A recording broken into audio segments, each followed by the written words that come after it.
Now, Crown Prince of Saudi Arabia, Mohammed bin Salman, these are the visuals that we were getting, and he has arrived in New Delhi. Now, also, as Jessica and I were discussing earlier as well, what can you tell us about the railway deal as well, and what's in it for the states that are involved?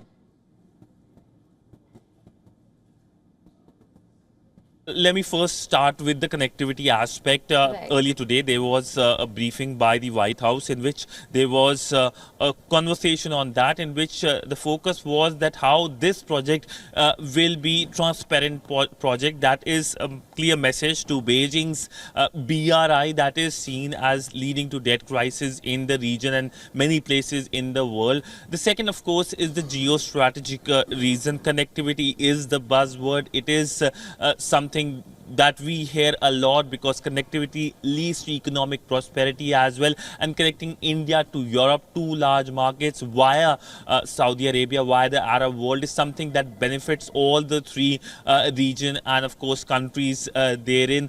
In fact, I can point out to another aspect to it, which is that earlier just few days ago we saw how Israel, Cyprus and Greece announced that they are keen to include India into their grouping, and there was a conversation on connectivity as well. So we will see and hear a lot on connectivity and how countries of the region can work together. And one of the big outcomes as to why these connectivity projects are being talked about is because of the Abraham Accords, normalization of relationship between Israel and many countries in the West Asian region, including with UAE, and there is talk about normalization of relationship between Israel and Saudi Arabia as well. And India will be a direct beneficiary. There is a grouping called I2U2 that has been in works for some time now. There was a meeting as well of the leaders as well regarding that. But essentially, more engagement, more connectivity, and essentially more prosperity to the people of the region is something that is being talked about. Right, absolutely. Now, of course, Jessica Siddhant mentioned as well, it's a lot of parallels between the BRI and this deal as well. Now, how do you see this interplay between the normalization of ties, connectivity aspirations? What's your take on this?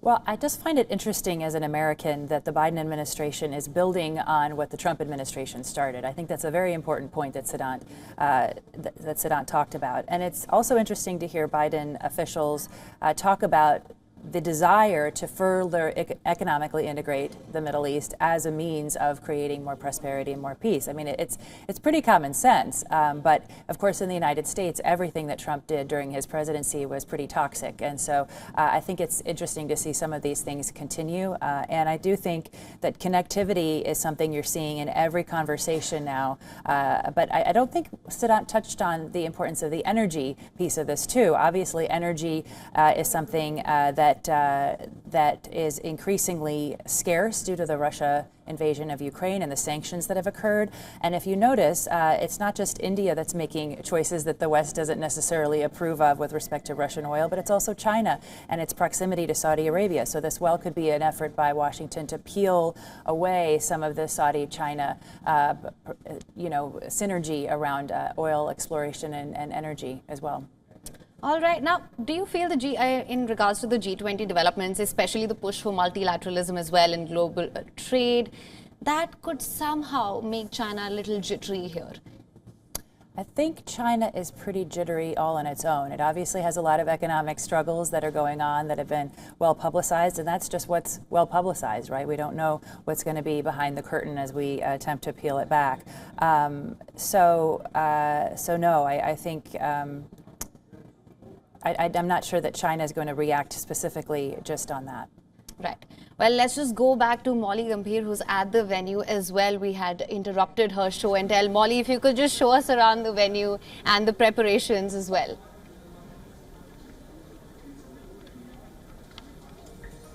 Well, Heyman, just a short while from now, we will see the first session of the G20 Summit beginning. The theme, of course, as we've been highlighting for our viewers, being One Earth. The second session will be focusing on the theme of One Family, and Vasudhaiva Kutumbakam, which is One Earth, One Family, One Future, of course, being the theme of the G20 Summit. And that has been India's messaging in the run-up to the G20 Summit as well. Here where we are seeing a lot of hectic activities since the early hours of the morning. Of course, the kind of decoration that you see right behind me is just a sample of the way this entire venue has been decked up, requesting our video journalists to also just pan around and show you, give you a better sense of the flavor on the ground and the kind of preparations that have been made. New Delhi, of course, is all decked up. This is just a sample of the kind of decoration that we are seeing across the national capital as it is playing host to the all-important G20 Summit, coming at a very challenging time. Remember, India's G20 presidency has been a very challenging one, given the divisions that have been created by the Russia-Ukraine war, and also the ramifications of the COVID-19 impact on the supply chains and other related issues. So the very fact that India has made those concerted efforts and the push for finding consensus on a wide range of issues throughout its presidency has been something that has also been spoken about by the delegates who have been arriving, by the world leaders in their statements before they've been making their way to the national capital as well. And in just a short while from now, in fact, we will see the G20 Summit kickstarting with that first session. Through the day, we will be also witnessing those bilateral meetings which will be taking place. The day will be culminating with a dinner which will be hosted by the President of India at the G20 venue, Bharat Mandapam. That, of course, has been called the Culture Corridor, given the kind of decorations, given the kind of the mood that has been put out for the world leaders and those who will be attending the G20 Summit. Right. Molly, let's also talk about the sessions. I mean, you did touch on this, of course. The first session, that's called One Earth. It's expected to be focused on climate action. What can you tell us of India's priorities during this session? Well, the number one priority for India as far as climate change is concerned, of course, like any other issue that will be on the agenda and has been on the table, is to find the kind of solutions that are the urgent need of the hour. Now, given the fact that there have been a lot of question marks over the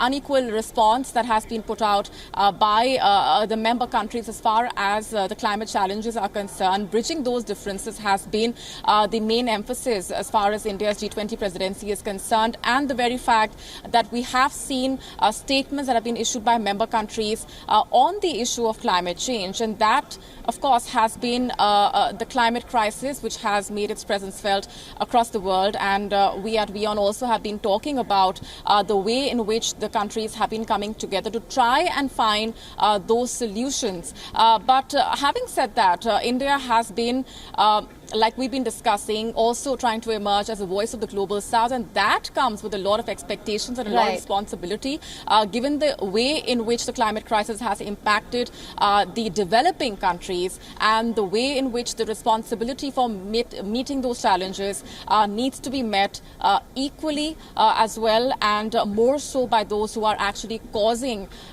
most of those emissions. Right, absolutely, Molly. We're also getting visuals in of world leaders and dignitaries arriving at the venue. What can you tell us about that? Who all have arrived till now? The leaders are arriving at the Bharat Mandapam here. We can see the visuals that are coming in. Prime Minister Narendra Modi is at the summit venue, welcoming the world leaders and foreign dignitaries here.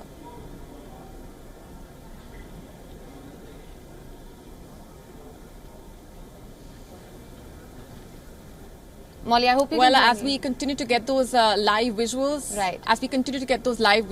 as we just pointed out, the Crown Prince of Saudi Arabia has just arrived a short while ago.